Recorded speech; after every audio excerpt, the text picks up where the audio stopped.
오늘도 이 신근TV에 오신 여러분을 뜨겁게 환영합니다. 반갑습니다. 그리고 고맙습니다. 시사톡톡 17번째입니다. 제목은 거짓말하는 대통령입니다.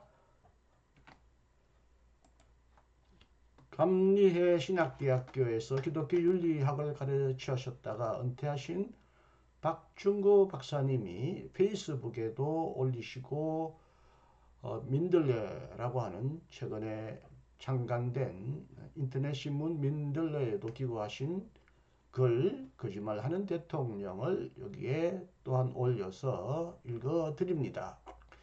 2차 세계대전의 종료와 더불어 제국주의에 의한 식민 지배가 세계 도처에서 서서히 막을 내리고 수탈과 억압을 받던 식민지국이나 민족들이 독립을 쟁취하여 형식적으로는 자주권을 되찾은 듯 했다. 그러나 식민 지배에 의하여 수탈당해온 식민지인들은 약육강식의 시대가 지나가고 공존의 시대가 온 것이라 기뻐할 수만은 없었다. 식민 지배 역사가 길면 길수록 식민지 지식인들은 대부분 식민 지배 세력에 편승하여 부역했기 때문에 비록 해방되었다 할지라도 식민 잔재를 청산하고 온전한 자주 독립을 일구어낼 정치적 역량과 인적 자원이 메말라 있었기 때문이다. 또한 제국주의에 의해 지배받는 동안 식민지에서는 독립적이며 자주적인 생각을 가진 이들은 대부분 포악한 지배 세력에 의하여 걸러지거나 제거되었기 때문에 국가 사회를 제대로 이끌어 나갈 수 있는 정치적 역량을 가진 지도력이 거의 부재했다.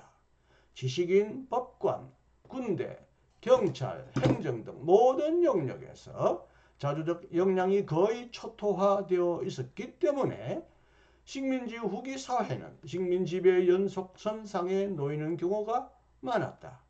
우리 사회에서도 국가사회의 사회 정치적 그리고 지적 역량이 35년 동안 일본 제국주의 지배를 존속시키는 데에 바쳐졌기 때문에 사실상 민족 배반자들에 의한 지배와 역사 해석이 일상화되어 있었다. 이런 형편에서 해방 후 새로운 민주국가를 형성해 나가야 할 시점에 심각하게 다가온 문제는 일제잔재의 청산인가 아니면 과거의 연속선상이어야 하는가라는 문제였다.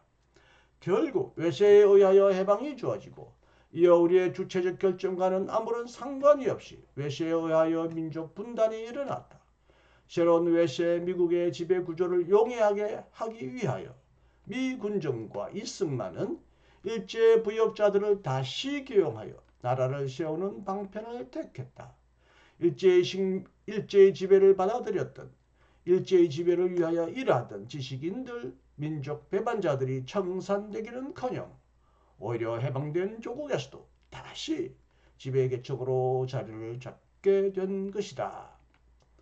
비록 외적으로 해방이 되었어도 내적으로는 여전히 식민 지배의 도구였던 자들에 의한 지배가 지속된 셈이다. 이 세력은 일제의 침략을 우리의 무능의 결과로 해석하고 민족의 주체적 역량을 폄하함으로써 일제하에서 그들이 누리던 특권을 돈독하게 지켜왔다. 이런 후기 식민지적 현실에서 지식인과 자본가 그리고 권력층은 본질적으로 그들의 권력과 특권부를 지키기 위해서 국가 공동체의 이익보다 자신들의 이익을 먼저 도모하는 습성을 가진 이들이었다. 이런 특성 때문에 식민 후기의 정황을 가진 대부분의 신생 독립국에서 장기간에 걸친 독재가 이어졌다. 부도덕한 권력과 자본 그리고 외세와의 결탁을 통해 독재자들은 식민 지배자들과 다름없이 동족을 억압하고 착취하면서 자신들만 살찌우는 길을 택했다.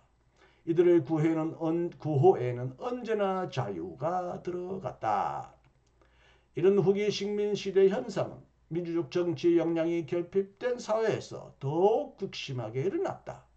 식민 상황에서 해방된 이후 등장한 것은 제국주의자들이 키워놓은 독재자였고 독재자는 민족의 주체적 정치 세력을 좌파, 공산주의라는 프레임을 사용해 축출하거나 법적으로 살해하기도 했다.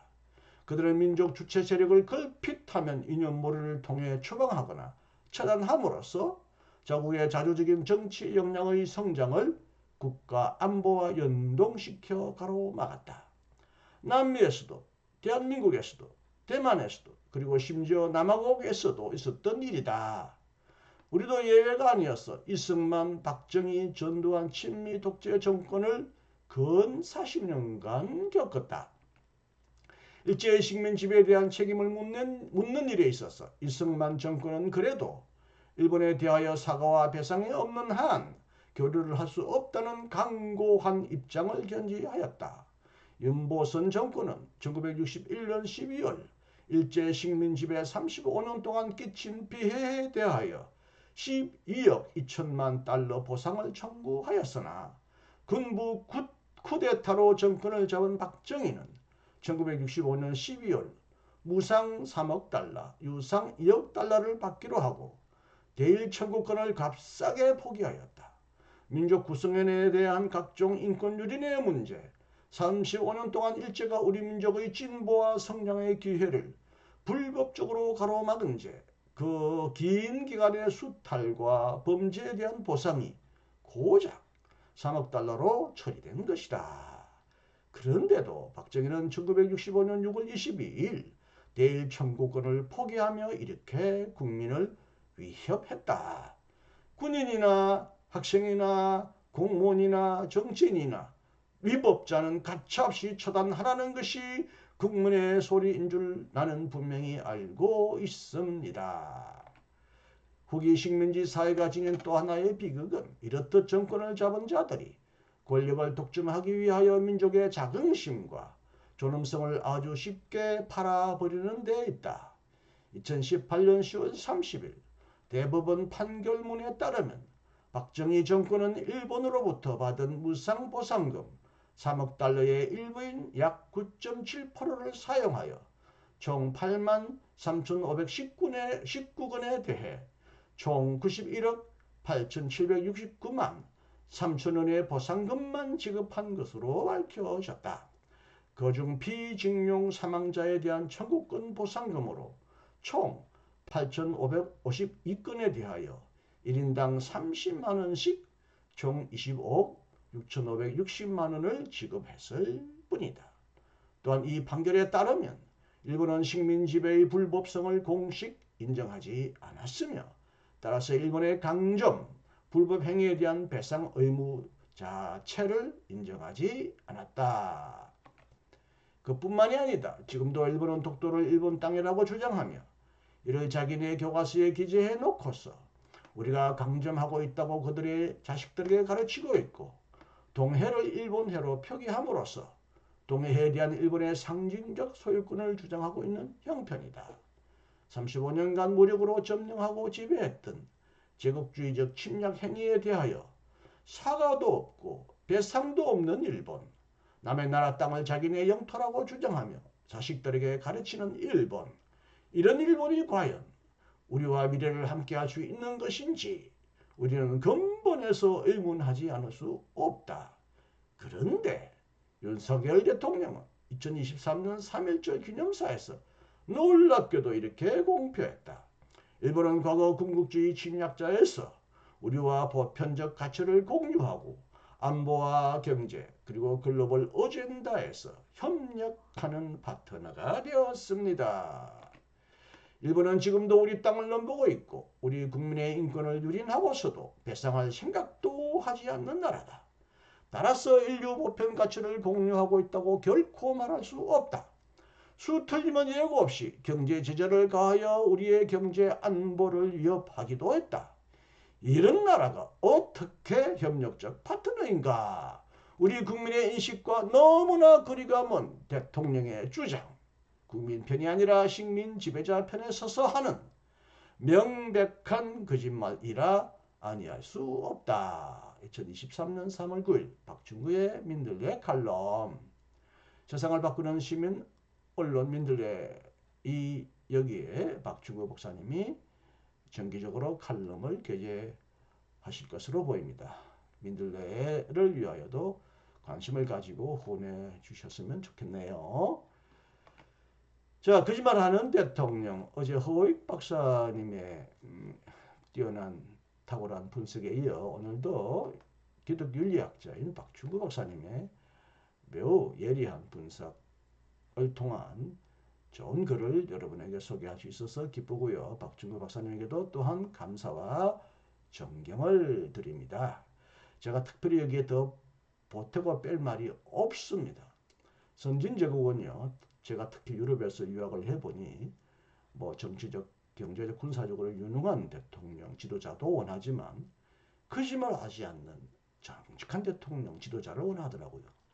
조그만 대통령 안에 조그만 거짓말을 하여도 금방 들통이 나고 자리에서 스스로 물러가는 이런 관행을 보고 저는 참 부러워했는데요. 한국의 지도자들은 참 정치 지도자는 또 말할 것도 없고 제가 몸담고 있는 교회 지도자들도 수시로 뻔뻔하게 거짓말을 일삼는 것을 보면 참 멀어도 한참 멀었다. 경제적으로 좀 우리가 잘 살만하면 그게 뭐 대단한 줄 알고 그렇게 착각하지만 문화적으로 도덕적으로 정신적으로 이렇게 아직도 후진국을 면치 못하고 있는 것은 무엇보다도 지도자들의 이 서슴치 않는 뻔뻔한 야비한 비열한 더러운 거짓말이 아닐 수가 없습니다. 여러분 이 사회의 모든 부패와 부정도 척결해야지만 거짓말을 척결하는데 우리 그리스도인부터 먼저 앞서서 열심히 세상을 정화하고 살만한 세상으로 만들어가는 일에 앞장서셨으면 참으로 좋겠습니다. 자, 부족한 제 방송이지만 내용은 아주 탁월하고 좋았습니다. 거짓말하는 대통령은 빨리 자신의 자격이 없음을 깨닫고 내려오거나 대통령이 국민이 빨리 심판하였으면 좋겠다는 생각도 오늘도 또 해봅니다. 그러나 하나님의 뜻이 무엇인지 알 수 없어서 또한 기도하며 인내하며 우리 스스로 자신부터 되돌아보는 하루가 되었으면 합니다. 안녕히 계십시오. 이신근이었습니다.